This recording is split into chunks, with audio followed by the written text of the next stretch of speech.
10 backstage tales about Roman Reigns fans should know. From the big dog to the tribal chief, there are many backstage stories fans should know about Roman Reigns' journey in WWE. There are only a few people in the business who can say that they climbed to the pinnacle of WWE and became the face of the entire company. And the current undisputed WWE Universal Champion, Roman Reigns, is one of them.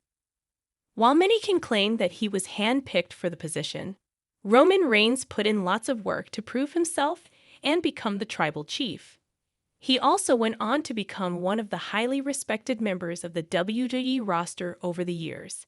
And apart from his exploits in the ring, there's more to know about the head of the table behind the screens as well. With that said, let's take a look at 10 backstage tales about Roman Reigns fans must know. Roman Reigns broke out into the WWE main roster as part of The Shield alongside Seth Rollins and Dean Ambrose in 2012. The faction became a vital part of Reigns' WWE career, but it's baffling to know that he wasn't originally planned to be a part of the group. CM Punk was the one who came up with the idea to form the group and pitched Seth Rollins, Dean Ambrose, and Cassius Ohno as the members. But the WWE officials had other ideas and formed the group without Punk and brought in Roman Reigns instead of Ohno.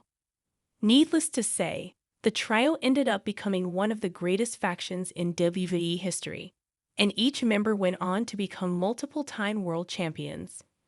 Roman Reigns made his official WWE main roster debut at Survivor Series 2012 as part of The Shield. The trio made their first appearance during the final stages of the main event WWE Championship match between CM Punk, Ryback, and John Cena. They took out Ryback with their iconic triple powerbomb and enabled CM Punk to retain the title by pinning John Cena. It was one of the most impactful debuts in WWE history, but it could have happened a month prior as WWE had plans to introduce the trio during Punk and Ryback's Hell in a Cell match at the titular PPV in 2012.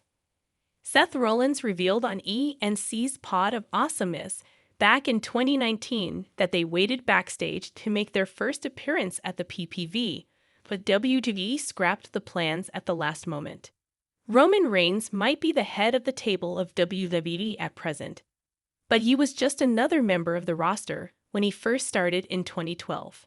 Since he started off with The Shield as a heel, it was destined that the group would run into the ultimate babyface in John Cena. When it eventually happened, WWE originally planned for Cena to go over the group during their encounter at Elimination Chamber 2013. However, despite being newcomers to the company, The Shield stepped up and convinced Vince McMahon that their momentum would take a dip if they lost to Cena at the event, and succeeded in changing the outcome of the match with them going over. Roman Reigns has come to blows with Randy Orton on numerous occasions throughout his career and will possibly face him again at Royal Rumble 2024.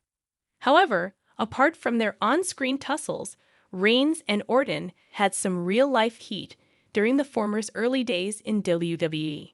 They allegedly got into a backstage argument over a botched spot during a live event while Reigns was still a part of The Shield.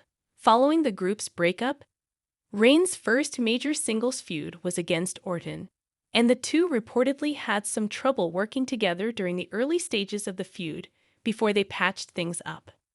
WWE fans have always complained about the company shoving Roman Reigns down their throats as the company's top babyface, despite receiving negative reactions from the crowd.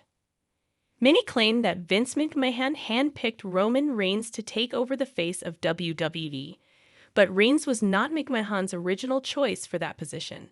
Talking on the Steve Austin podcast, Wade Keller of Pro Wrestling Torch revealed that Sean Waltman told him that it was Triple H who convinced Vince McMahon to go ahead with Reigns as the top babyface of WWE instead of McMahon's original choice, Big E. The locker room leader position doesn't come to anyone backstage in WWE, and WWE added Roman Reigns' name to the list of many legendary performers who had that honor. Reigns had a steadfast approach as a locker room leader and didn't hesitate to help his coworkers and also keep them under control.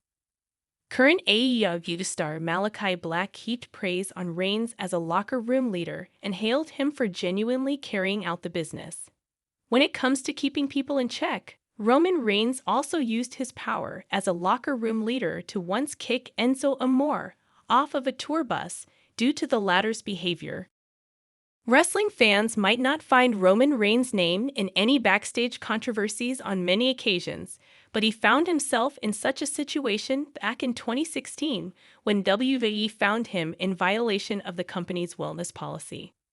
As a result, he got suspended for 30 days, and since he was the reigning WWE champion at the time, Reigns had to apologize to the members of the locker room for finding himself in that situation while representing the company as the champion. However, Vince McMahon was not the one to hand out the punishment, as it was Triple H who issued the order through another WWE executive to have Reigns apologize to the locker room. When it comes to outcomes of high-profile PPV matches, WWE is known for making last-minute changes to the outcome, and the company repeated the same thing during the WrestleMania 31 main event WWE Championship match between Brock Lesnar and Roman Reigns. Reigns going over Lesnar was one of the planned finishes of the match, but Vince McMahon went ahead with Seth Rollins cashing in the MITB contract instead. Following the end of the match, Roman Reigns' father and WWE Hall of Famer Sika Anoa'i was reportedly furious with the outcome and tried to find Vince McMahon to voice his displeasure. No more today. What are you thinking about this gossip today? Let us know in the comments and stay tuned by subscribing to our channel to get more updates like this. Thank you.